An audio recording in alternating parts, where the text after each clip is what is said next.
नमस्कार, मैं हूं आपके साथ अनुष्का और आप देख रहे हैं एमपी फर्स्ट न्यूज। उज्जैन के मोहन नगर में गुरुवार दोपहर को कुछ बदमाशों ने एक युवक पर हमला कर दिया। हमलावरों ने युवक के हाथ तोड़ दिए और पैर पर 8 बार चाकू से वार किया।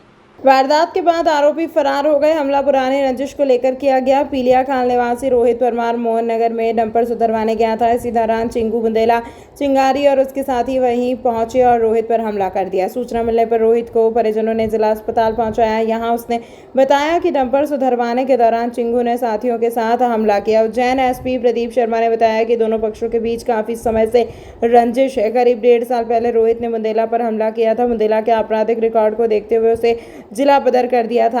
हाल ही में सजा पूरी कराया और बदला लेने के लिए उसने हमला कर दिया। मामले में बुंदेला और उसके साथियों के खिलाफ धारा 307 में केस दर्ज कर दिया है। पक्षों ने पुराने विवाद को लेकर मारपीट और चाकूबाजी और ये 2 साल पूर्व रोहित प्रजापति और चिंगू बुंदेला का पुराना विवाद था। इसके बाद जो आरोपी है उसको जिला बदर भी कर दिया गया था। अभी 1 महीने पूर्व उसकी जिला बदर की अवधि समाप्त हुई है। इनका पुराना विवाद था। इसी दौरान आज इन लोगों के बीच में विवाद हुआ जिसमें पैर पे चाकू की चोटें हैं। संभवतः हो सकता है उसमें छर्रे की भी चोटें हैं। अभी जो मेडिकल कराया जा रहा है, जो मेडिकल रिपोर्ट में आएगा उसके हिसाब से कार्रवाई की जाएगी। इसमें धारा 307 का मामला दर्ज किया जा रहा है। 3 आरोपियों को चिन्हित किया गया है जिनके खिलाफ कार्रवाई की जा रही है। उज्जैन में गुरुवार को अखिल भारतीय कांग्रेस कमेटी के प्रवक्ता चरण सिंह सापरा ने पत्रकार वार्ता को संबोधित किया। सापरा ने प्रेस वार्ता के दौरान बीजेपी सरकार सहित पीएम मोदी पर आरोप लगाते हुए कहा कि पहले चरण के चुनाव से लेकर अब तक मटन मछली मंगलसूत्र पाकिस्तान भी आ गया। मोदी जी बौखलाए हुए परेशान हैं। इसी हताश में अडानी अंबानी तक पहुंच गए। 400 पार का नारा दिया, उसे बंद करना पड़ा। बीजेपी देश का संविधान बदलना चाहती है। बीजेपी जातिगत जनगणना के विरोध क्यों करना चाहती है, ये समझ नहीं आ रहा। मोदी आरक्षण विरोधी है। जनता महंगाई से परेशान है। सब पर जीएसटी लगा हुआ है। आम लोग, किसान, व्यापारी जीएसटी से परेशान है। सापरा ने कहा ईडी सीबीआई की रेड अंबानी और अडानी पर होगी या नहीं, हम पूछना चाहते हैं। पीएम मोदी जी, आप गजनी मत बनिए। महाकाल लोग का भ्रष्टाचार में लिप्त, उनको प्रमोशन मिला, महाकाल उनको बख्शेगा नहीं। कबड्डी से भी गई गुजरी है। बात को प्रेस कॉन्फ्रेंस की गई क्या? देखिए, नरेंद्र मोदी जी के झूठ और जुमलों का जो टाइटैनिक है वो 4 जून को डूबने वाला है, ये मैं यहाँ पर बताने आया हूँ। और जिस तरह से नरेंद्र मोदी जी निरंतर झूठ बोल रहे हैं, अनर्गल बातें कर रहे हैं और गोल पोस्ट चेंज कर रहे हैं और गोल पोस्ट चेंज करते करते सेल्फ गोल भी कर रहे हैं, तो उनकी तमाम सारी बातों को उजागर करना बहुत ज़रूरी है। जिस तरह से उनके कार्यकाल के अंदर उनके 10 साल के रिपोर्ट कार्ड की बात न करते हुए वो ध्रुवीकरण करना चाहते हैं। विकसित भारत की बात को उन्होंने पीछे छोड़ दिया, सबका साथ सबका विकास को पीछे छोड़ दिया और अब आ गए मटन मछली, मुसलमान, घुसपैठिए, पाकिस्तान, इस्लामीकरण, इन तमाम सारे मुद्दों पर आ गए। और कल तो नरेंद्र मोदी जी अडानी और अंबानी पर भी आ गए। यानी इससे दिखता है कि वो कितने बौखलाए हुए हैं। मुद्दाहीन पार्टी हो गई है जो अपने घोषणा पत्र पर बात नहीं करती। हाँ, हम उनका धन्यवाद करते हैं कि उन्होंने हमारे घोषणा पत्र को प्रचलित किया। आज 88 लाख से ज़्यादा हमारे घोषणा पत्र डाउनलोड किए गए हैं। नरेंद्र मोदी जी की ये विफलता है और नरेंद्र मोदी जी झूठ और जुमलों का दौर छोड़ें और भारत को तरक्की के मार्ग पर ले जाएं, नफरत को ख़त्म करें, यही हम करना चाहते हैं। और हमारे जो कांग्रेस पार्टी का मैनिफेस्टो है उसको हम जनता के अंदर पूरी तरह से प्रचलित करना चाहते हैं। देश में कितने सीटों पर चुनाव लड़ रहे हैं और कितने पे जीत का दावा है? 328 सीटों पर कांग्रेस पार्टी चुनाव लड़ रही है। बाकी हमारे इंडिया गठबंधन के हमारे साथी चुनाव लड़ रहे हैं।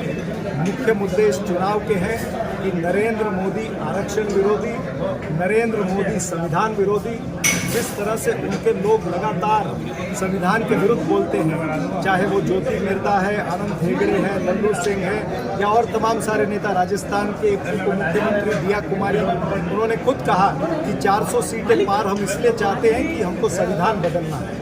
तो ये सरकार और ये आरएसएस और बीजेपी का हमेशा छुपा एजेंडा रहा है आरक्षण बदलने का, लेकिन कांग्रेस पार्टी जातिगत जनगणना कराएगी। समय आया तो हम 50% के आगे भी जाएंगे। हर युवा को नौकरी देंगे।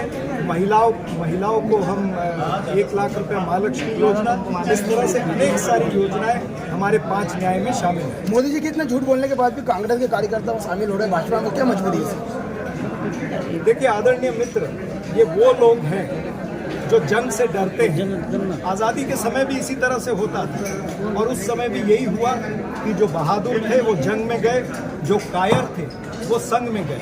अब भी यही हो रहा है कि जो बहादुर है वो जंग में है और जो कायर है वो संग में चले जा रहे हैं। हमें उनकी परवाह नहीं। सामाजिक संगठन अखिल भारतीय क्षत्रिय राजपूत युवा संगठन मध्य प्रदेश द्वारा उज्जैन शहर कार्यकारिणी के द्वारा उज्जैन नगर में वीर शिरोमणि महाराणा प्रताप जी की जयंती के अवसर पर विशाल वाहन रैली निकाली गई। मीडिया प्रभारी रविंद्र राणावत ने जानकारी देते हुए बताया कि विशाल वाहन रैली कार्यालय से शुरू हुई, जो प्रमुख मार्ग होते हुए वीर शिरोमणि महाराणा प्रताप जी के चित्र पर माल्यार्पण कर शहर के प्रमुख मार्ग इंदिरा नगर से आरंभ होकर इंदिरा नगर, चामुंडा माता चौराहा, मालीपुरा, कंठाल चौराहा नगर के प्रमुख मार्गों से होते हुए पुनः इंदिरा नगर समापन कार्यालय पर पहुंची और सभी पदाधिकारी ने सभा को संबोधित करते हुए अपनी समाज की एकता और अखंडता को कायम रखने के लिए वीर शिरोमणि महाराणा प्रताप के आदर्शों को हम सबको आज भी याद है और हम उनके आदर्शों पर चल रहे हैं। सभी पदाधिकारी ने समाज के युवा पीढ़ी को संबोधित करते हुए कहा कि आने वाली युवा पीढ़ी इन्हें याद करे और उनके आदर्शों का पालन करें। प्रदेश कार्यकारी अध्यक्ष करणी सेना परिवार छात्राणी उज्जैन से स्वाति सिंह, रतलाम से प्रीति सोलंकी, नगर अध्यक्ष करणी सेना पायल राणा एवं क्षत्रिय महासभा के संभाग उपाध्यक्ष एवं वरिष्ठ पत्रकार महेंद्र सिंह बेस, अखिल भारतीय क्षत्रिय राजपूत युवा संगठन के मध्य प्रदेश अध्यक्ष गजराज सिंह परिहार, प्रदेश सचिव पुष्पेंद्र सिंह, राहुल सिंह, ट्रस्ट अध्यक्ष अशोक सिंह गहलोत, मुख्य संरक्षक मनोज सिंह परमार, रमाकांत सिंह, भारत सिंह सोलंकी और सभी युवा साथियों को उज्जैन टीम की ओर से उज्जैन शहर अध्यक्ष विजेंद्र सिंह तोमर, शहर सचिव देवेंद्र सिंह राणावत द्वारा उज्जैन नगर टीम की ओर से सभी जिलों से पधारे सभी का आभार व्यक्त किया। आज महाराणा प्रताप जी की जयंती मनाई गई, उसी के उपलक्ष्य में पूरे उज्जैन जिले में जुलूस निकाला गया, जिसमें समस्त राजपूत समाज के संगठन एकत्रित हुए। उसमें अखिल भारतीय क्षत्रिय महासभा के द्वारा ये आयोजन रखा गया था। जी, महिलाओं ने बढ़ चढ़ के हिस्सा लिया। इसका मुख्य उद्देश्य यही है कि समाज के जो कार्यक्रम हैं उनमें अगर हम लोग सम्मिलित होते हैं तो समाज में एकता बढ़ती है और समाज के जो रीति रिवाज है वो पता चलते हैं। क्या नाम है? ममता जितेंद्र सिंह सोलंकी, करणी सेना परिवार प्रदेश अध्यक्ष। चरणों में प्रणाम। वीर शिरोमणि महाराणा प्रताप के चरणों में प्रणाम। आज हमारे वीर पुरुष महाराणा प्रताप जी के जन्म जयंती के पावन पर्व पर अखिल भारतीय क्षत्रिय राजपूत युवा संगठन मध्य प्रदेश उज्जैन इकाई के तत्वाधान में विशाल वाहन रैली का आयोजन प्रदेश कार्यालय 90 क्वार्टर इंदिरा नगर से रखा था, जिसमें उज्जैन, इंदौर और शाजापुर, पचौर से सभी क्षत्रिय समाज और सर्व समाज यहाँ पर सादर आमंत्रित हुए। आप सभी ने जो यहाँ पर एकता का परिचय दिया, इसके लिए संगठन परिवार आप सभी का हार्दिक स्वागत, वंदन, अभिनंदन करता है। यहाँ पर सर्व राजपूत समाज द्वारा एक एकता का परिचय दिया गया और वाहन रैली के माध्यम से उज्जैन शहर में जो आज वाहन रैली निकली, हमें लगता है कि मतलब उज्जैन में जो राजपूताना गौरव था आज हमें वो देखने को मिला और बहुत ही शांतिपूर्ण यह आयोजन हुआ। इसके लिए सभी का बहुत बहुत शुक्रिया। पुलिस प्रशासन का, मीडिया प्रशासन का बहुत बहुत धन्यवाद। रैली कहाँ से शुरू, कहाँ समाप्त? रैली 90 क्वार्टर इंदिरा नगर से चामुंडा माता प्रतिमा पर और मालीपुरा होते हुए पुनः प्रदेश कार्यालय पर समापन हुआ। आपका नाम? कुंवर देवेंद्र सिंह राणावत, उज्जैन शहर सचिव, अखिल भारतीय क्षत्रिय राजपूत युवा संगठन मध्य प्रदेश उज्जैन। भारतीय जनता पार्टी मध्य प्रदेश के प्रदेश अध्यक्ष विष्णुदत्त शर्मा पहुंचे बाबा महाकाल के दरबार में। नरेंद्र मोदी के लिए बाबा महाकाल से मांगा आशीर्वाद। अपने कार्यक्रमों की शुरुआत करने से पहले वे बाबा महाकाल के दरबार में पहुंचे। यहां उन्होंने गर्भगृह की चौखट से बाबा महाकाल का आशीर्वाद लिया। उसके बाद उन्होंने नंदी जी के कानों में अपनी मनोकामनाएं कही। मीडिया से चर्चा में उन्होंने कहा कि प्रधानमंत्री नरेंद्र मोदी के नेतृत्व में यह देश एक बार फिर भारतीय जनता पार्टी को पूर्ण बहुमत के साथ चुने जा रहे हैं। वैसे तो बाबा महाकाल का आशीर्वाद प्रधानमंत्री के साथ है, लेकिन मैं जब भी उज्जैन आता हूँ तो अपने आराध्य बाबा महाकाल के दर्शन करना नहीं बोलना। बाबा महाकाल की कृपा से ही पूरी सृष्टि चल रही है। पूरा देश बड़ा महाकाल के आशीर्वाद से प्रधानमंत्री नरेंद्र मोदी को तीसरी बार पूर्ण बहुमत के साथ चुनने जा रहा है। बाबा महाकाल का आशीर्वाद लेने के लिए आया हूं और अभी चुनाव का अभियान चल रहा है। उस चुनावी अभियान में सभी कार्यकर्ता जुटे हैं, जनता का आशीर्वाद मिल रहा है। तो जनता का आशीर्वाद भी बाबा के आशीर्वाद से ही मिल रहा है और प्रधानमंत्री मोदी जी को महाकाल का आशीर्वाद है कि तीसरी बार वो भारत के प्रधानमंत्री बनने के लिए जनता का आशीर्वाद मिल रहा है। तो आज मैं उज्जैन के दौरे पर था, इसलिए भगवान का आशीर्वाद लिया और भगवान का आशीर्वाद हमेशा से रहा है और जो कुछ है वो भगवान के कारण से ही। महाकाल मंदिर में पत्थर का काम करने के लिए राजस्थान से उज्जैन आए हैं कारीगर की कार को सामने से आ रहे वाहन ने टक्कर मार दी, जिससे कार में सवार करीब 8 लोग घायल हुए, जिनमें से 2 की हालत गंभीर बताई जा रही है। सभी को उपचार के लिए उज्जैन की जिला अस्पताल में भर्ती कराया गया। उज्जैन से 25 किलोमीटर दूर एक सड़क हादसा हो गया जिसमें 8 लोग घायल हुए। बताया जा रहा है कि सभी एक वाहन में सवार होकर राजस्थान से उज्जैन की ओर आ रहे थे, तभी सामने से आ रहे वाहन ने उन्हें टक्कर मार दी जिससे वह गंभीर रूप से घायल हो गए। सभी पत्थर का काम करने वाले कारीगरों को उपचार के लिए जिला अस्पताल में भर्ती कराया गया है। डॉक्टर के मुताबिक 2 की हालत गंभीर है, बाकी लोगों को हल्की चोट लगी है। महाकाल मंदिर में पत्थर का काम करने के लिए राजस्थान से उज्जैन आ रहे थे, तभी 25 किलोमीटर दूर यह हादसा हो गया। भाई साहब राजस्थान से उज्जैन आ रहे थे हम काम करने के लिए। महाकाल मंदिर में काम चल रहा है हमारा, तो रास्ते में एक्सीडेंट हो गए। वो बड़ी गाड़ी थी, दोनों गाड़ी ओवरटेक कर रही थी, उस चक्कर में एक्सीडेंट हो गया। कितने लोग थे गाड़ी में? 8 लोग थे। अभी कितने लोग घायल हुए? वो 8 ही घायल है वैसे तो, पर वो 2 के कम लगी है, 6 के ज़्यादा लगी है, और 2 के और ज़्यादा लगी है वो उसमें। ये सब कहाँ के रहने वाले हो आप लोग? वो करौली धौलपुर के, और मेरा गांव सिकंदरा है। सिकंदरा के गाड़ी वाला भी सिकंदरा का ही है। कौन सी चौराहे पर एक्सीडेंट हुआ है? भाई साहब मैं इतना नहीं जानता। उज्जैन से ये अपना 25 किलोमीटर पहले ही हो गया। क्या नाम है आपका? बाबूलाल। 25 किलोमीटर पीछे हुआ। कहाँ से आ रहे थे? राजस्थान से महाकाल मंदिर में काम करने के लिए। तो रास्ते में काहे का काम करते हैं? पत्थर का काम करते हैं। कितने लोग थे? काहे से थे? 8 लोग थे, कार से थे। क्या हुआ? ये कितने टक्कर मारी? दूसरी का गाड़ी वाले ने टक्कर मार दी। तो कितने लोग घायल हैं? 8 ही हैं, पूरे घायल हैं 8। कहाँ के रहने वाले थे? राजस्थान के। क्या नाम है? रामरूप। मुख्यमंत्री डॉक्टर मोहन यादव और भारतीय जनता युवा मोर्चा के राष्ट्रीय अध्यक्ष व सांसद तेजस्वी सूर्या उज्जैन पहुंचे। दोनों भाजयुमो के कार्यक्रम में शामिल होने के लिए पहुंचे थे। सीएम ने कहा राहुल गांधी इस बयान के लिए माफी मांगे। लोकसभा चुनाव के चलते भाजयुमो का मनोरमा गार्डन में युवा सम्मेलन रखा गया था। कार्यक्रम में युवा मोर्चा के कार्यकर्ताओं को सीएम ने चुनाव में भागीदारी का पाठ पढ़ाया, तो वहीं सूर्या ने भी युवा मोर्चा की जिम्मेदारी बताई। सीएम ने कहा कि दुर्भाग्य के साथ कहना पड़ रहा है कि चलते चुनाव में पित्रोदा द्वारा साउथ के लोगों की तुलना अफ्रीकन से करना निंदनीय है। उन्होंने कहा कि पित्रोदा के इस बयान के लिए राहुल गांधी को माफी मांगना चाहिए। सूर्या ने कहा कि भारतीयों के प्रति अभद्र टिप्पणी की है। कांग्रेस ने अपने माइंडसेट टुकड़े टुकड़े गैंग का प्रदर्शन किया है। पित्रोदा कांग्रेस के गुरु हैं। भारतीयों को इस तरह देखना भारत को एक देश के बजाय उसे टुकड़े में देखना ब्रिटिश माइंड है। कांग्रेस चर्चिल की भाषा बोल रही है। कांग्रेस आज उसी चर्चिल और ब्रिटिश राज की भाषा बोल रही है।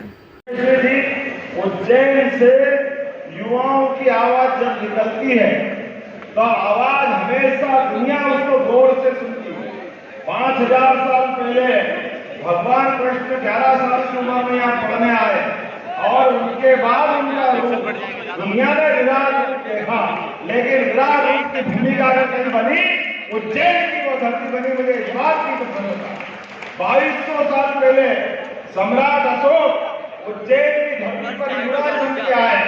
बाद में आपका अशोक चिन्ह और सम्राट अशोक का काल ऐसा माना जाए कि वो स्वर्णिम काल माना गया था। इनके बाद सम्राट विक्रमादित्य और वीरता, न्यायता, जितने प्रकार के गुण मनुष्य में हो सकते हैं वो सारे के सारे गुण जो आदमी तो आदमी भूत को भी पकड़ के अपने बस में कर सकता, ऐसे सम्राट विक्रमादित्य की नगरी।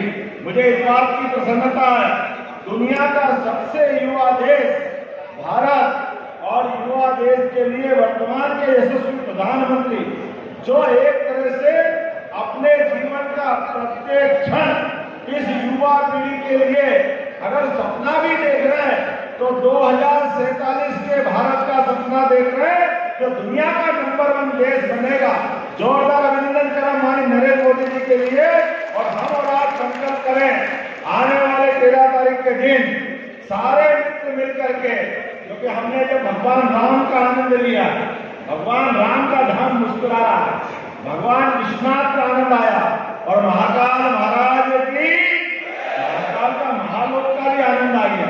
अब तो कृष्ण कन्हैया के समय, कृष्ण भगवान को मुस्कुराने का समय, तो हम और आप सब मिलकर के बोलो गोपाल कृष्ण भगवान की।